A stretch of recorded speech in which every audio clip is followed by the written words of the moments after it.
ಅಲ್ಲ ಇಂಡಿಯಾ ಗೆಲ್ಲಬೇಕು ಅನ್ನೋದು ಅನ್ಕೊಳ್ಳೋದಲ್ಲ, ಇಂಡಿಯಾನೇ ಗೆಲ್ಲೋದು. ಸೊ ಅದೊಂದು ಕಾನ್ಫಿಡೆನ್ಸ್ ಆವಾಗಲಿಂದನೂ ಎಲ್ಲ ಅಂದರೆ ಮೇ ಬಿ ಒಂದು 20% ಅಷ್ಟೇ on the losing side, but always we are confident. And ಅದರ ಒಂದು ನರ್ವಸ್ನೆಸ್ ಅಂತೂ ಇದ್ದೇ ಇರುತ್ತೆ ಇಂಡಿಯಾ ಪಾಕಿಸ್ತಾನ ಮ್ಯಾಚ್ ಅಂತಂದರೆ. ಆ್ಯಂಡ್ ನಮ್ಮ ಇಂಡಿಯನ್ ಪ್ಲೇಯರ್ಸು ಅಷ್ಟೇ ಅಷ್ಟು ಇಂದ ಆಡ್ತಾರೆ. So always hype match. So all the best ಇಂಡಿಯಾಗೆ. Let's win. ಅದು ನಮ್ಮ ನ್ಯಾಷನಲ್ ಗೇಮ್, ನಮ್ಮ ಇಂಡಿಯಾದ ಹಾಕಿನ ಇರ್ಬೋದು. ಆದರೂ ನಮಗೆ ಎಲ್ಲರಿಗೂ ಪ್ರತಿಯೊಬ್ಬರಿಗೂ ನಮಗೆ ನ್ಯಾಷನಲ್ ಗೇಮ್ ಅಂತ ಎಲ್ಲರೂ ಎಂಜಾಯ್ ಮಾಡೋದು ಕ್ರಿಕೆಟ್. ಈಗ ಅದರಲ್ಲೂ ಸಖತ್ ಎಂಜಾಯ್ ಮಾಡೋದು, ಒಂದು ಮಾಸ್ ಸಿನಿಮಾ ಥರ ಎಂಜಾಯ್ ಮಾಡೋದು ಇಂಡಿಯಾ ಪಾಕಿಸ್ತಾನ ಮ್ಯಾಚ್. ಸೊ ಈಗ ಅದು ಬರ್ತಾ ಇದೆ, ಇಂಡಿಯಾ ಗೆಲ್ಲುತ್ತೆ. ಜೈ ಹಿಂದ್, ಜೈ India, all the best.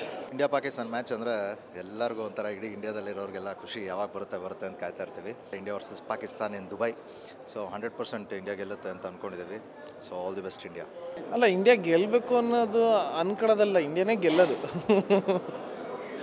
So ಅದೊಂದು ಕಾನ್ಫಿಡೆನ್ಸ್ ಆವಾಗಲಿಂದನೂ ಎಲ್ಲ ಅಂದರೆ ಮೇ ಬಿ ಒಂದು 20% ಅಷ್ಟೇ on the losing side, but always we are confident. And ಅದರ ಒಂದು ನರ್ವಸ್ನೆಸ್ ಅಂತೂ ಇದ್ದೇ ಇರುತ್ತೆ ಇಂಡಿಯಾ ಪಾಕಿಸ್ತಾನ ಮ್ಯಾಚ್ ಅಂತಂದರೆ.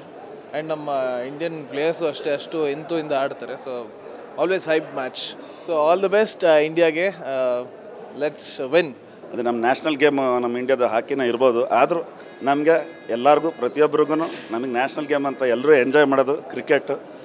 ಈಗ ಅದರಲ್ಲೂ ಸಖತ್ ಎಂಜಾಯ್ ಮಾಡೋದು, ಒಂದು ಮಾಸ್ ಸಿನಿಮಾ ಥರ ಎಂಜಾಯ್ ಮಾಡೋದು ಇಂಡಿಯಾ ಪಾಕಿಸ್ತಾನ ಮ್ಯಾಚ್. ಸೊ ಈಗ ಅದು ಬರ್ತಾ ಇದೆ, ಇಂಡಿಯಾ ಗೆಲ್ಲುತ್ತೆ. ಜೈ ಹಿಂದ್, ಜೈ India, all the best. India Pakistan match ಅಂದರೆ ಎಲ್ಲರಿಗೂ ಒಂಥರ ಇಡೀ ಇಂಡಿಯಾದಲ್ಲಿರೋರಿಗೆಲ್ಲ ಖುಷಿ, ಯಾವಾಗ ಬರುತ್ತೆ ಅಂತ ಕಾಯ್ತಾ ಇರ್ತೀವಿ. India versus Pakistan in Dubai. So 100% India ಗೆಲ್ಲುತ್ತೆ ಅಂತ ಅಂದ್ಕೊಂಡಿದ್ದೀವಿ. So all the best India.